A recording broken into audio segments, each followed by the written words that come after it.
Welcome, and thank you all for coming to our production of Swiss Cheesecake, a play written by me, Scotty, Villhard, and co-directed between myself and Natalie, Nellius.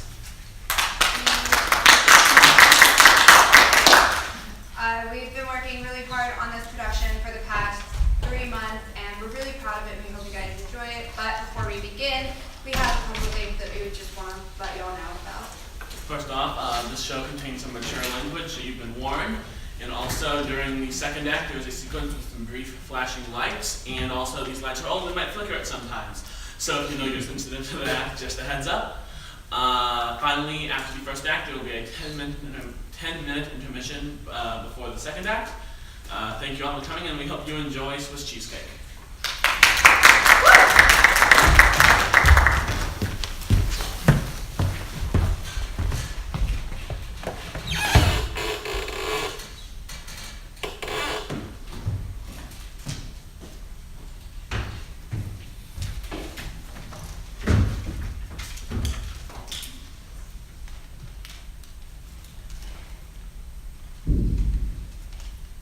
Mitch stopped. He smiled. For just a moment, everything was right in the world.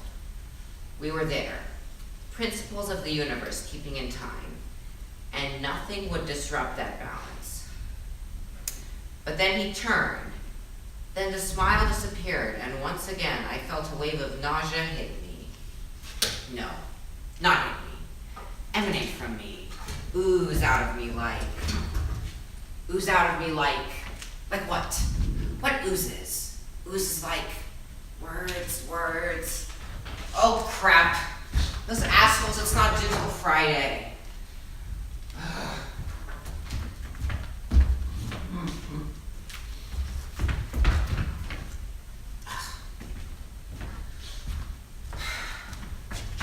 I never wanted to be a writer. Well, that's not true. I have always, since I was 6, wanted to be a writer. That's writer. Capital W, underlined, bolded, all that jazz. I wanted to type in a fit of inspiration into the witching hours. 1,000, 2,000, 10,000 words a day. Story oozing out of me like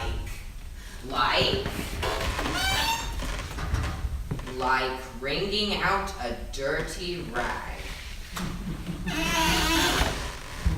You know, throwing all your dirty laundry on the paper. I wanted to sit at stained oak bars with a whiskey on the rocks, telling cute girls about Chekhov's gun and Schrodinger's cat. A few years down the line, she'd be lounging at the pool, and she'd lean over to her friend and say, "See that book you're reading? Me and the author." Mm-hmm. I wanted to find a cafe that served piss-poor coffee, but all-right scones, and just write for days at a time. I wanted to go to book signings and answer a young writer's questions about repressed story structure and nonlinear time. I wanted to pass out in a puddle of my own vomit after getting a little too personal describing childhood trauma. I wanted to drink mojitos with Ernest Hemingway, try my hand in Hollywood alongside F. Scott Fitzgerald, die young but remembered next to Jane Austen. Or maybe join Salinger and disappear. I wanted to be a writer. What I did not want, what I never expected as a first grader in Play-Doh-splattered overalls, whose dramatic retelling of the time their dog ran away got a check plus and 3 gold star stickers. What that first grader in the accelerated reading course never expected was the nightly slog of writing when your imagination's been drained by your 9 to 5. I never wanted to quit that 9 to 5 and work in a bar, except not that stained oak bar, but a plasticky neon one, where the men get touchy, the women get high, and those between steer clear. I never wanted to send my first novel to an editor and get back notes. Lots of notes. Never wanted the daily grind which was being a writer, lowercase w, 12-point Times New Roman font. I always wanted to finally release my debut novel. I never wanted to be ignored, and then realized I had $200,000 in student debt that my $5.23 in book sales weren't going to cover. I always, or at least sometimes, wanted to be a teacher, an old and crotchety and drunk and lovable professor. I never wanted to teach high school lit, and realized that public school teachers barely can make more than off-road bartenders. Never wanted to have to find another source of revenue. Never mind. I always wanted to be a writer. I never wanted to write. Your life is Carrey. Hey, I got news. Hey Jim, another draft? Not exactly. Sales of... went up? Well, no. Sales of... went down? Well, yes, but that's not why I'm calling. Then spit it. I'm very busy, clearly. Okay. Someone wants the playwrights. No. Swiss cheesecake.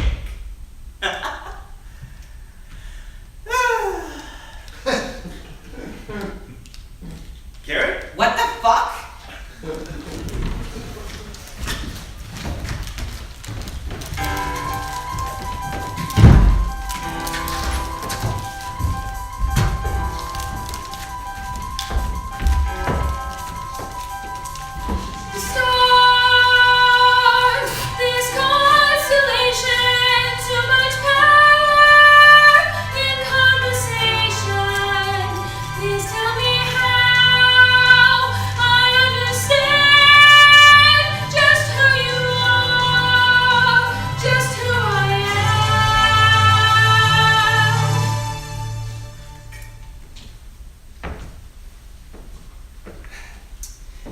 The audience is empty, Laura. Your talents are in waste. My talents would be going into a cast record right now, and if you and the missus hadn't dragged me out to this dump, you couldn't reschedule. Sorry. The offer just landed, and Eve wanted this theater to be the first place they saw in New York City. Why? I don't know, I'm just a producer. She's your wife, you can figure it out. You've known her longer than I have, Barney. Speaking of your enigmatic wife, where is she? I thought you two would have driven here together. You could drive. Wait, Eve doesn't know how to drive. No, she knows how to drive, she just doesn't drive. Never rides in cars, only ever takes a subway. She says, you pick up all kinds of interesting stories from the people you ride with on the subway. Huh. Maybe she's onto something. Only thing I ever picked up on the subway was tuberculosis. She'll be here when the B train stops. She made you read the book yet? What book? You know what book, Barney. The book we're all here for. The book's so obscure you forget its name while reading it. Oh, yes, that book. I read it. Yes, I did. She's been shoving it into my hand every Christmas, birthday, and Arbor Day since we met. Never got more than 20 pages in until she told me I was cast as the lead in the adaptation. What'd you think? Think of what? The book. What book? Of Swiss Cheesecake. Oh, that book. Barney. I mean, I'm just a producer. I shouldn't be talking to the lead about how I feel about Throw your professionalism out the window, Barney. You and I both know the book's a piece Hello, fellow traveler. Catherine, so glad you could make it. I trust the journey wasn't too difficult. Oh, you know how it is. You start in one place, end in another. Such is life. Right. Catherine, I'd like you to meet Laura Menville, lead actress. Laura, this is Catherine LeGrand, our very generous sponsor, and the reason we can all be here today. Oh, Barnabas, you flatter me. What is money for if not to be used to create? We are here, after all, not because of me, but because of that remarkable director of yours. Where is she? On her way, Miss LeGrand. Oh, please, Laura. Just Catherine. We are sisters in this life. We can refer to each other with the familiarity of such. In fact, I'm very familiar with your work. When you sing, your aura shines brighter than the rest. Well, I don't know anything about an aura, but I can carry a tune. Then I look forward to seeing your work in that regard on this project. A piece of music in an Eve Shorey show is always a renaissance for the ears. How do you mean? Oh, simply that I adore Eve's musicals, and I'm proud to be able to contribute to one. But does she not know? It never came up. Catherine, how much money did you invest in this production? Oh, $500,000, mere crystal money. 500? Maybe maybe we should. I see from your expression that you're dismayed, but fret not. 500,000 is a trifle for a musical, but Barney will tell you it didn't come easy. Did you ever read that book, Barney? Yes, I did. What did you think of it? What book? Cut. Fucking shit. Carrey? Oh, shit. I didn't see you all. Sorry. Whew. I've had the same suitcase for 20 years. Sucked then too. Well, it's nice to finally meet you in person. We spoke on the phone earlier. I'm Barney, Eve Shore's manager and producer. Ah, so you're the money man. Neat stuff. Actually, that would be me. Catherine LeGrand, you're Carrey. Carrey Graham, yep. The one and only, I hope. You wrote the book we're all here for, did you not? Yeah, I wrote the dang thing and then let it loose. Took 2 years, most of my sanity and savings with it. The bastard. I see. Are you alright? Your aura is tense, anxious. Shows that bad, huh? Hear that, Barney? I'm so anxious I'm glowing. You'll get over it. I'm Laura Mingle, lead actress. Ah, so you're being Julia. Neato. Very cool. Very, very cool. You done this stuff before? What? Acting? Well, I suppose you could say that, yeah. Laura's won a Tony. Barney, please. Really? That's neat. I dated a guy named Tony once. Real piece of shit. I'm just screwing with you. I mean, it's true, but I know what a Tony is. How'd you get attached to a dinky little thing like this?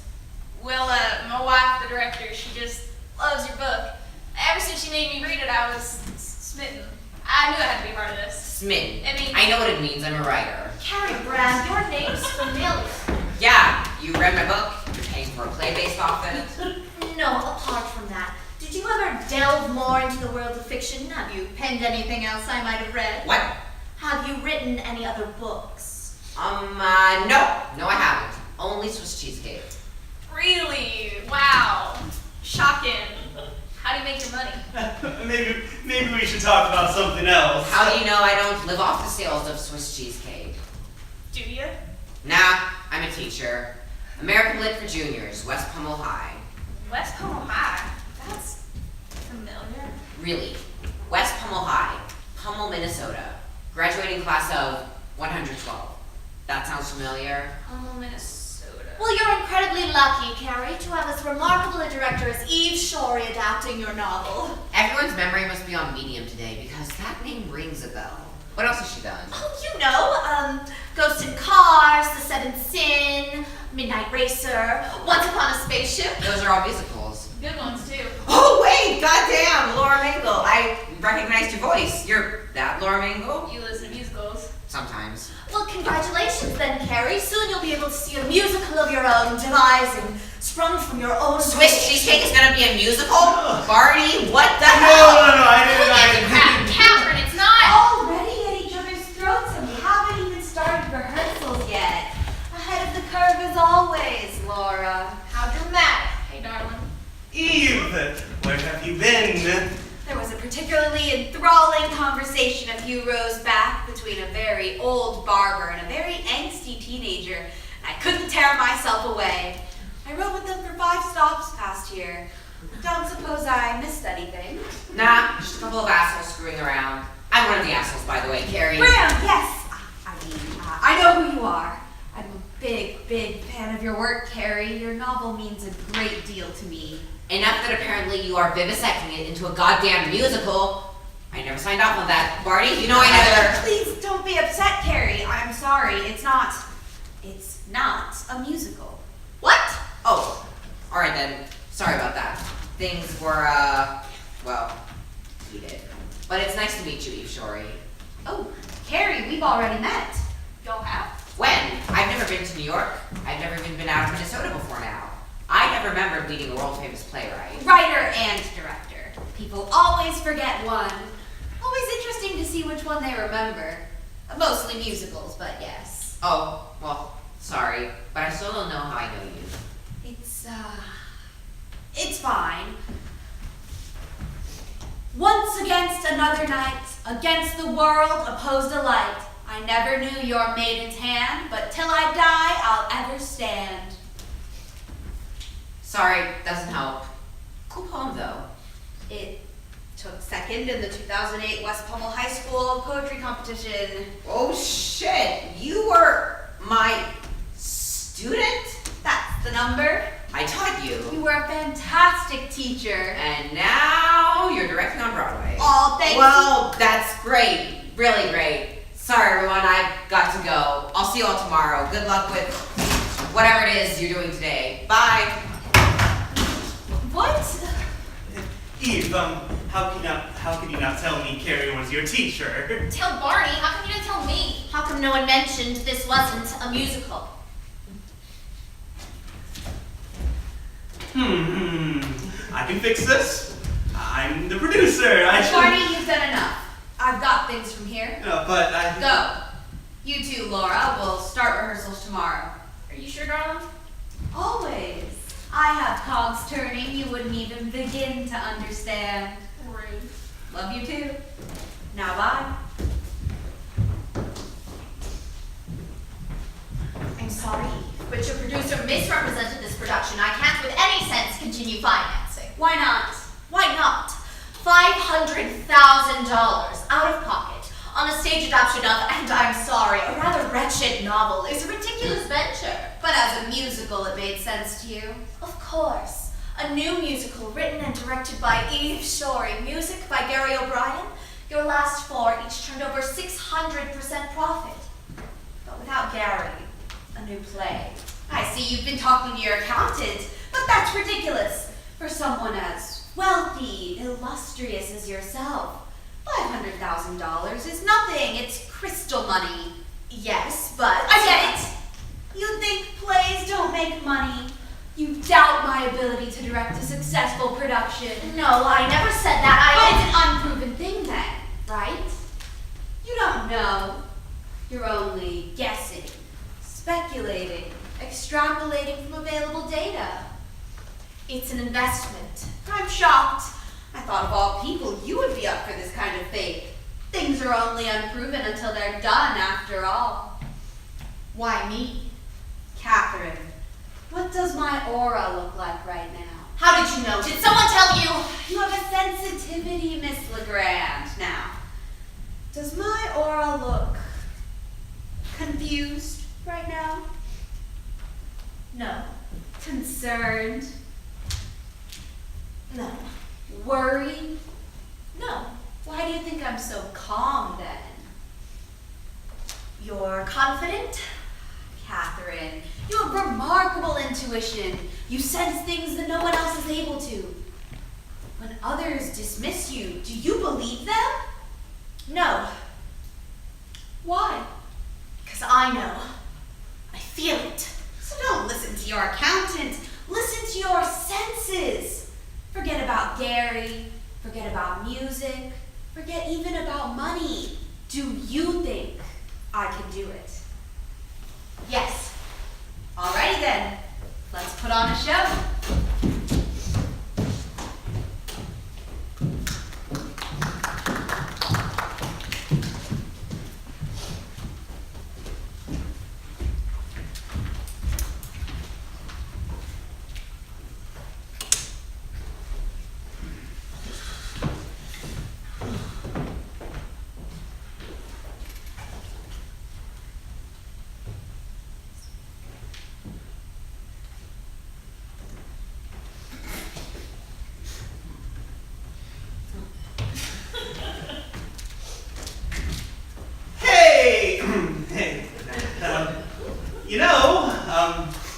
If this all goes well, you'll be famous.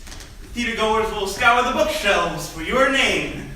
Well, too bad they won't find anything. Swiss Cheesecake's been out of print for 15 years. Oh, and you haven't written anything since? Do you think it will? What? Do you think it'll go well? Will what go well? The play, you just said, if this goes well, will it? No, sorry, I've had a couple of late nights. Eve sure is something, but that something is not easy. I know. See, do you remember teaching her? Yeah, Right before she took my class, I started digitizing all my files. That didn't last long. I'm what some would call forgetful, and I made lists of the files I still needed to digitize. Then I made lists of the various lists and on into recursivity. But it did last through her class. I found some old essays of hers on my hard drive last night. Nearly illegible, but good. Really good. Not the best I'd ever read, not in grammar or content, but she made up for it in voice. Eve gets stuck in your head. Tell me about it. You have one conversation with her and it runs in a loop in your head for a week. like a theme song in a kid's TV show. But, there's no denying it. No one can do what Eve does. No, I guess not. You never answered my question. You know, I found Eve directing theater in a college cafeteria. And 2 years later, 7 Lights Above opened on Broadway. Written and directed by Eve Shorey. How'd it do? Poorly. The critics said it gave them headaches. The plot was indecipherable, and what was there meandered. The staging was over-elaborate, the acting was mismatched, and the pacing was sporadic. I saw it once and never wanted to go see it again. They closed after a month. What changed? Gary. Eve met him at an open mic night. She pitched him a show over drinks. He wrote a score to her words, and they want to tell me. Simple as that. Plus, of course, you know, $2 million, 18 months, and several nervous breakdowns. But Gary's not involved in this show, is he? No, they had a falling out a couple of months ago and split. You know, Eve's one of the most talented people I know.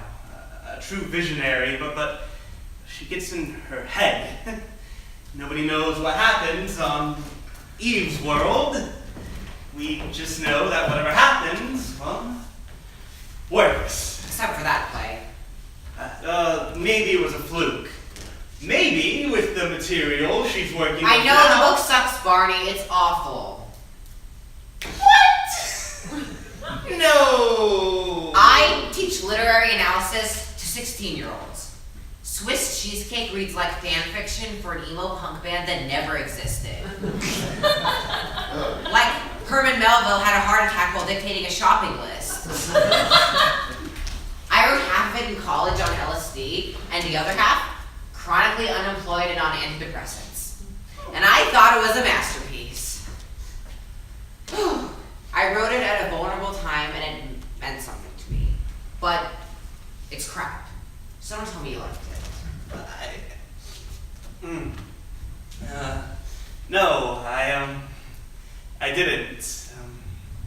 I told Eve there was no way we could turn it into a successful production. And what happened? She threatened to fire me. So the eyes have it. Another disaster for Carrey Brand. No, I mean, you never know. At least one person still believes in you. Yeah, and that one person took the subway to watch a barber yell at a millennial. It's something. Honestly, I'm better off languishing in obscurity. Well, sometimes obscurity grows great things. Did you feel the sun up there, radiant, simply radiant? The light of possibility. You're in a good mood, Catherine. Why shouldn't I be? We're making an Eve Shorey play. Right. So I guess the talk went well then.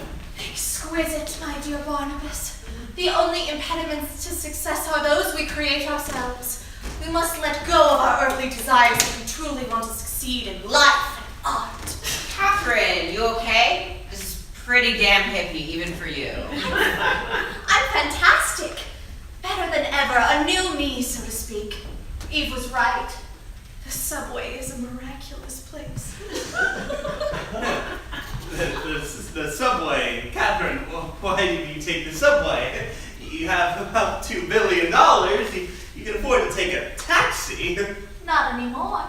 I've turned over a new leaf. I've freed myself from the mortal bonds that tied me to my worries, my fears. All that remains is hope. I'm sorry. What do you mean, not anymore? I've given it all away. Liquidated and donated every last penny, save what's invested into this play, and enough to tide me over to opening day. And I fired that awful accountant. Or rather, he quit once he found out I wanted my fortune distributed to every charity on my Christmas list. Holy shit. Catherine! You mean to tell me the only money you have left is in this show? In Eve.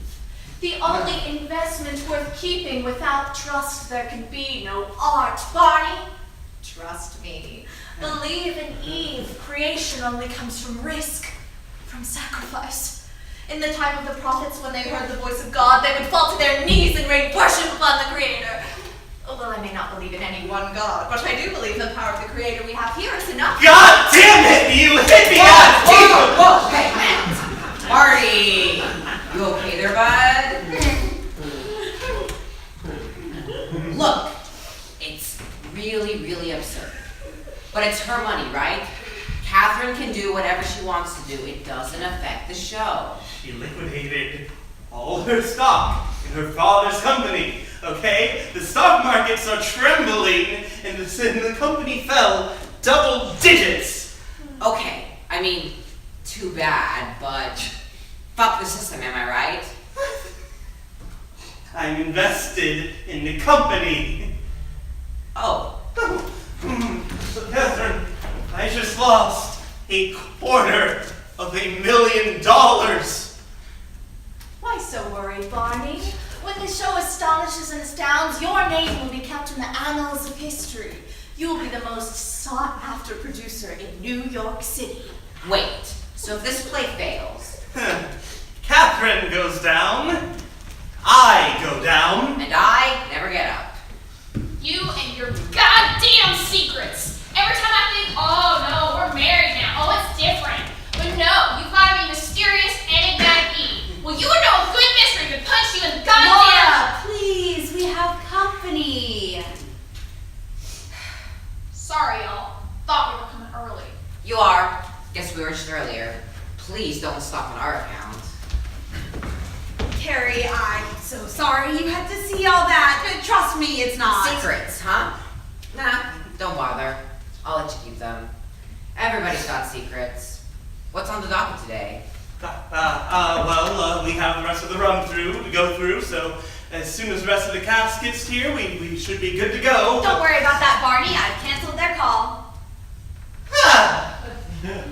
What? We'll work with the rest of everyone next week. For now, I want to work with all you intricate people. I want you to read the roles. Brilliant! Eve, second. Okay, this isn't college theater, all right? We need regular professional rehearsals with our regular professional cast, not some group trust exercise with the backstage people. Don't you trust me, Barney? Honestly? Nah, let's do it. I want to see this script. Oh, fantastic. Well, in that case, Laura, you'll be Julia, of course. Catherine, I'd like for you to read as Diane, Julia's childhood friend. How delightful. Barney, you'll read as Mitch, the extremely nervous manager of a very popular art gallery. Sounds about right. And Carrey, I'd like for you to read as... Ambrose, right? Only major character left. That I remember anyway. Yes, Ambrose, abstract artist. And mentor to Julia. Exactly. And I'll read the stage directions. There are a few other minor roles, but I'll assign them when we get there. So if you'd all turn to page 1, please. Thank you. We open in an art gallery. Canvases hang along the walls, covered in abstracted symbols, smudges, and arcs done in paint. Well, the set designer's coming in next week, and then Julia, a young painter with ambition up to her cheekbones, moves slowly through the gallery. She takes her time in each painting. Diane, a depressed accountant with latent love for the arts, looks over at her with surprise and recognition. Wait, sorry, question. Oh, all right, shoot. Why is Diane here? Julia is supposed to be here alone. that way when she talks to Ambrose. I've had to compress some events for the sake of theater, Carrey. It's in the art of adaptation. Right, of course. Sorry, keep going. Julia! Oh, it's you. Been a while, hasn't it? I suppose. Julia looks back at the painting. It's always been that painting, hasn't it? Even when we were kids in art class, you'd paint the same thing over and over. And I never realized what it was until I came here. It was this painting. You had to give her all that dialogue? Diane, you shouldn't have come here. I have nothing for you. You're wrong! You've had something for me for a long time. Ambrose enters. An old artist with the devil's eye and the madman's brush. They sit next to Diane. Don't mind the fool. She never understood where the painting came from. Maybe that's why she replicated it so often, to try and find the seed of its magic. You think you know something about... Julia stops as she recognizes the old painter. I know nothing about many things. That's why I paint. You know nothing about many things too, though perhaps not enough yet. Wait, Eve, what's this? Just keep going. Ambrose, I'm sorry if I offended. I didn't realize it was you. I'm a huge fan of your work, of course. Did you hear that? She's a fan, but she doesn't understand. I know you don't understand, Julia, because I've seen what you do. Yes, I have. It's unremarkable. It shows promise, it shows ingenuity, but ultimately it lacks context. Hold on. Sorry, everyone. Eve, Yes? you actually read the book, right? Of course, many times. Then you know that not only is this not the first scene, but it's not how the scene goes. Sometimes things are shifted in adaptation. But you're changing the meaning of the scene. Ambrose praised Julia, lavished compliments, told her she was destined to make great art. They didn't ridicule her. It was a necessary change. Then explain the change. Carrie, you don't understand. I wrote the fucking thingy. What don't I understand about it? Are you trying to tell me you know more about my book than me? No! Carrie, I don't think this is I want to hear it from Eve. I want her to tell me why she changed the scene. Or to tell me she thinks she knows Swiss cheesecake better than me. You forget where you came from, Evelyn. You go to New York and you forget that we are both Minnesotan hicks. And that I graded your English papers. And I gave you a B+ in that class. And you deserved it. If you don't get out of my wife's face, you ain't gonna like what happens next. What are you gonna do, yawl at me? Whoa, whoa, whoa, whoa, whoa, whoa, please! We are co-workers. Behave professionally. Thought you were a producer, not HR. Barney, you are out of... I'm Barney. Carrie, you are out of line. Out of line, Barney. This is a theater. It's all lines. Chorus lines, sight lines, spoken lines. I thought it was the creative job to step all over them. Then why aren't you letting me? I know. We've been working so hard, it's brought us all to each other's throats. What work? We need to take some time to come into a collective harmony and balance. Sounds like a great idea, Catherine. What did you have in mind? Well, I sold my penthouse. Too costly now, but I still have one more night, and I'd hate for it to go to waste. So why don't you all come over tonight? It'll be a wonderful bonding exercise. Pass. I have a very expensive liquor cabinet. I'm in. All right. Sure. Why not? I'm sorry I tried to punch you. You'll get over it. This, sounds like a great idea, actually, Catherine. Thank you. You sound surprised, Barnabas. Oh! Sorry? Yeah, let's, I would love to spend some time getting to know all of you. Great! Come by around 7. You supply the drinks, I'll supply the author.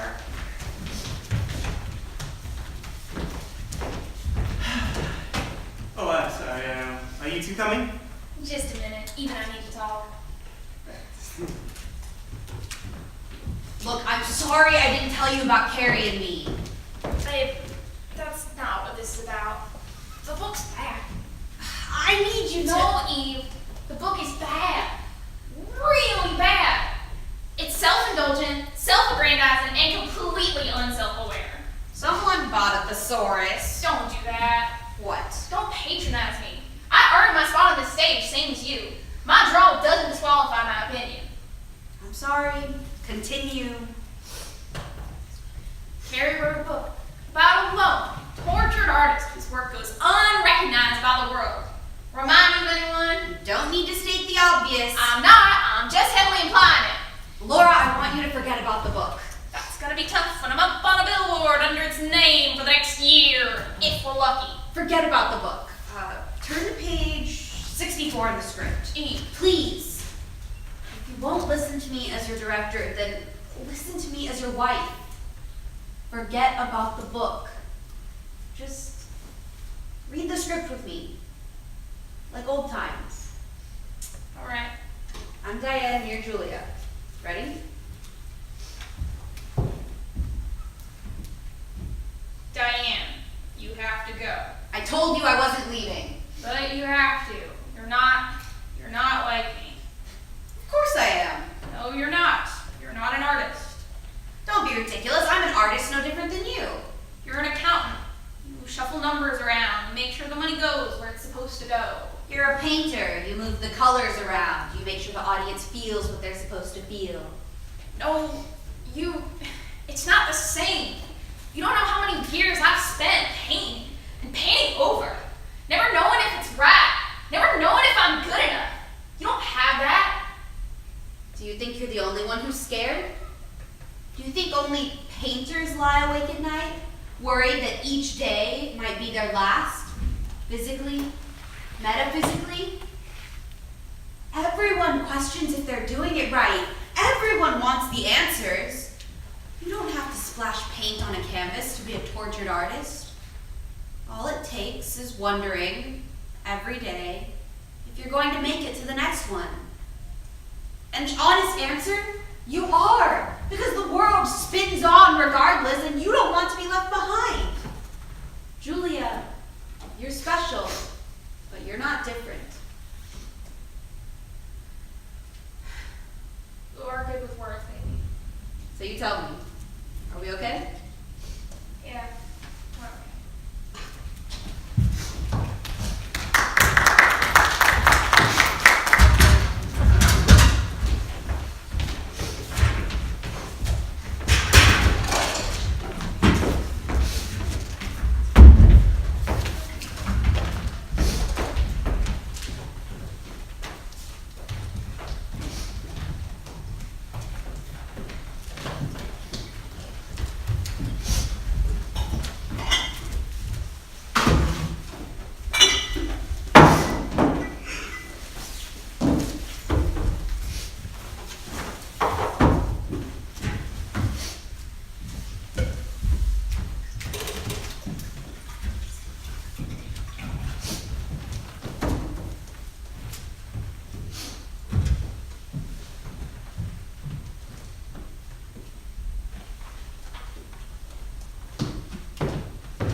Catherine, thank you so much for doing all this.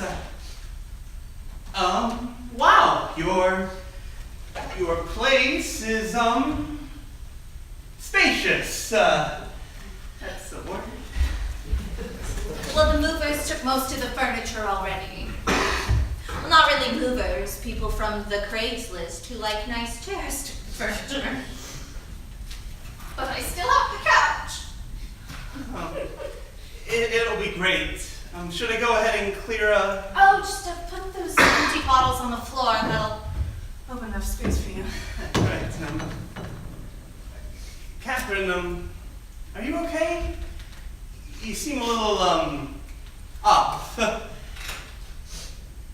I'm fine, just economic reality of my situation struck a few hours ago when the first hipster showed up to take my 18th century grandfather clock.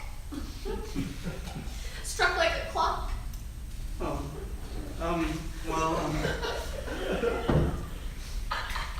I don't mean to overstep, but, Oh, please, Barney, we're past overstepping at this point.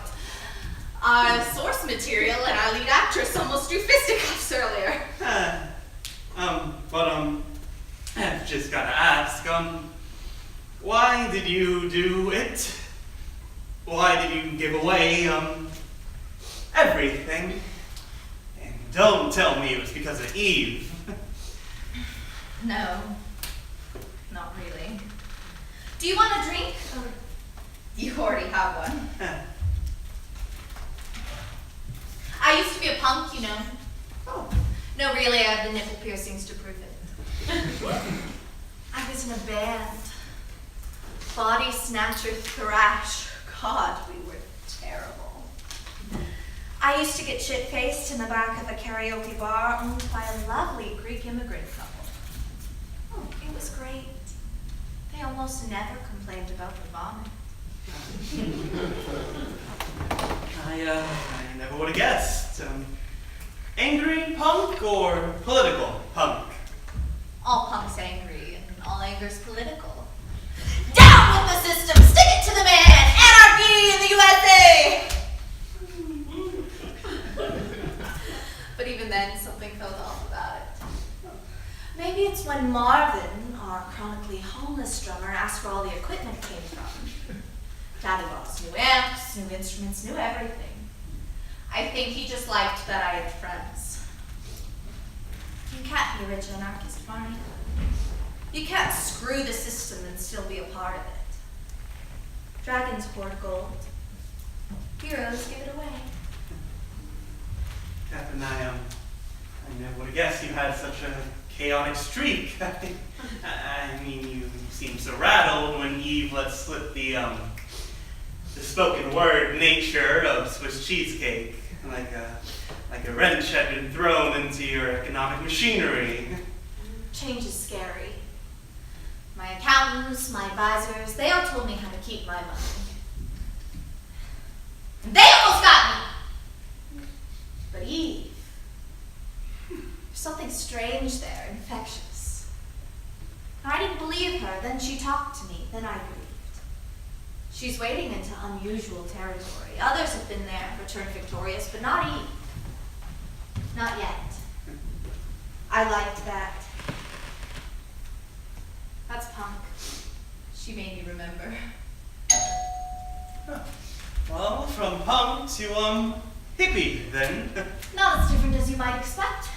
Same energy, different shape. Eve, Laura, welcome to my humble... Oh, guess I didn't need to bring this, huh? Oh, sorry. Well, I don't normally drink, but wealthy people love to give old liquor as gifts, so I've amassed quite the collection of whiskey, wines, and other spirits. Well, I doubt you have this vintage. Eve drove us around for 2 hours to find this exact bottle of wine. It's called Mountain View.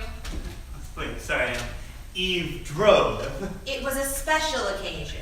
And what's so special about this wine? Well, let's find out.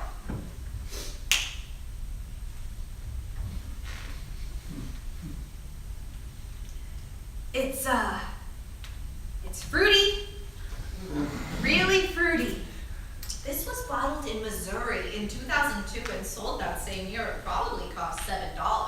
Well, we paid $50 for it, so hopefully these 17 years have done something for the taste.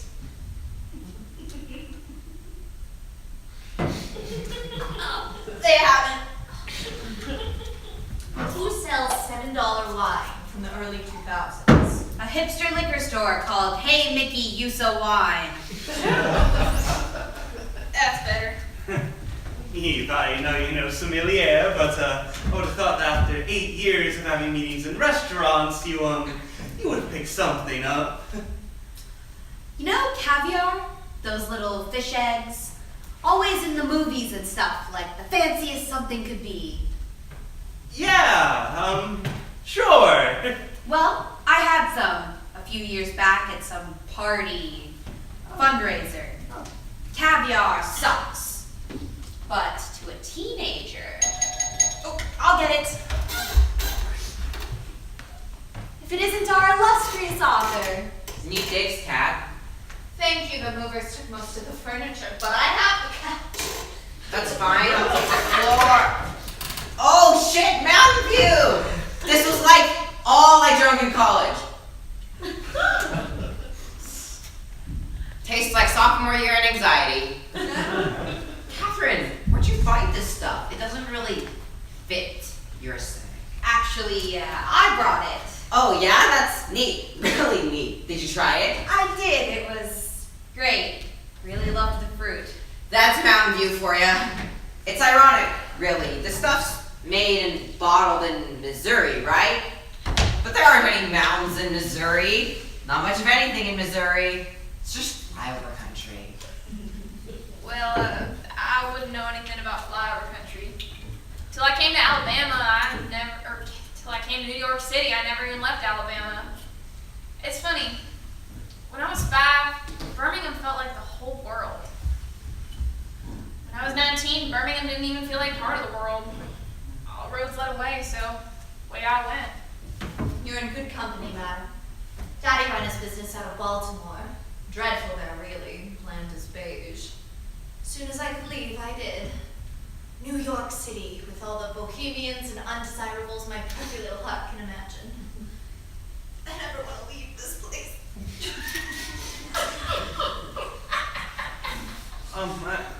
I've been to Baltimore once or twice. I thought it was great. Good food, peaceful. Well, maybe it's just the curse for everyone to hate their hometown. It is, after all, where most of your bad memories take place. Most of your good ones, too. Those just don't shine as bright. I will drink to that.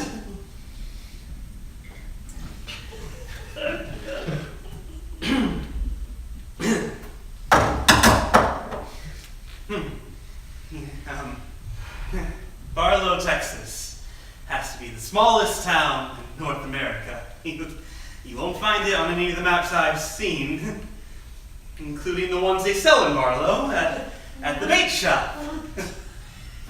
Getting out of there was as much of a problem of geography as much as circumstance. I didn't know where I was, but I found my way out, spent some time in some good towns, Austin, Dallas,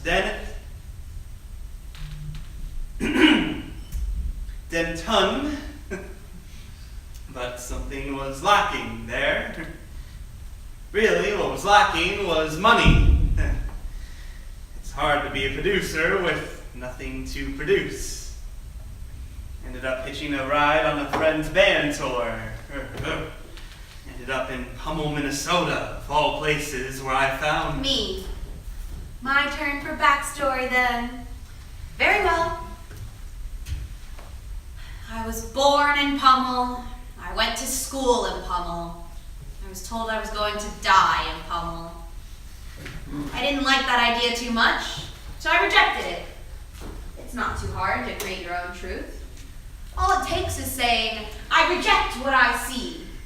I see what I want to see. You keep that up and you start to believe your lies. And it's not a lie if you believe it. Pummel was dreadful. Everyone who lived there had lived there for their whole lives. You go to high school, then maybe some community college. Then you work at the stapler factory, the oil fields, or the Walmart. I saw myself doing something different. So I did.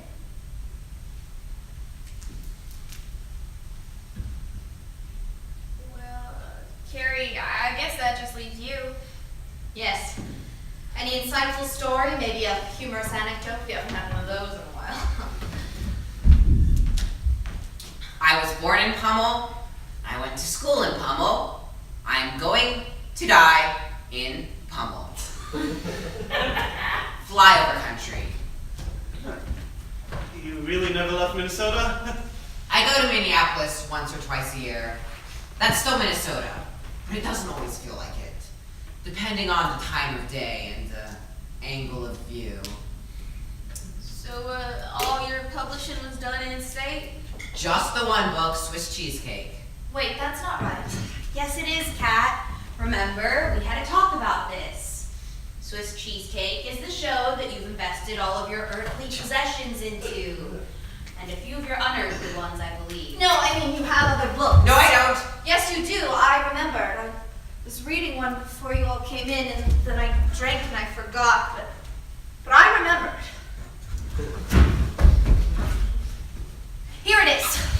A Conquering Embrace by Carrey Graham. I found it at an airport a few years back. I've read it many times.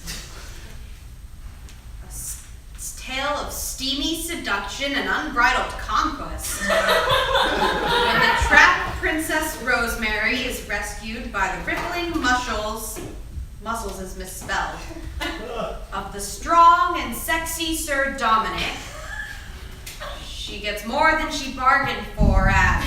Oh, damn! She and the gnat embark on... Oh, dang it! God damn it! I told them to use my initials! Fuck! Did I do something wrong? Catherine, no, it's just, Carrie, I had no idea you had other work. I can't wait To do what, Eve? To mock me? Poor frickin' Carrie! No one recognizes their first book, the one thing they're proud of. But mention Carrie's name, and a goddamn bodice ripper comes out. Bodice ripper. Oh, no, I just mean, you mean so much to me. As a writer, you shaped so much of my youth, and to think there's so much more you've written that I haven't read. Honestly, you inspire me. I inspire you? I shouldn't inspire you. You should be trying to get as far away from me as you can. I tried to write a novel. No one read it. I became a teacher, telling myself my next book would be my big one. No one's first book is any good, except Chinua Achebe and Charlotte Bronte and Joseph Fowler. But it turns out teaching in Pummel, Minnesota is not a very lucrative career path. So I, a non-binary pansexual feminist with a minor in gender studies, write a bunch of cheap, lowbrow, disgustingly chauvinistic, heteronormative paperback romance novels. Over a dozen. And they actually sell. They make money. Not much, but a little. Enough that I need to keep writing them, not so much that I can stop. So I'm stuck in redneck flyover country, teaching junior lit and writing box rippers, and I inspire you. I didn't realize. No, I bet you didn't. You were too busy eating your Tony Awards to wonder how that English teacher you had all those years ago was doing. Well, friendo, not great is the answer. Can we settle down a little, please? Enjoy the rest of our evening? No, not really. Sorry, everyone. Truly, I am, or not, to be determined. But I'm leaving. I'll see you all later. Oh, you'll be coming over to rehearsal on Monday then, right? I don't know. Maybe. Probably not. I need to. Yeah. Can I take this? Night, everyone.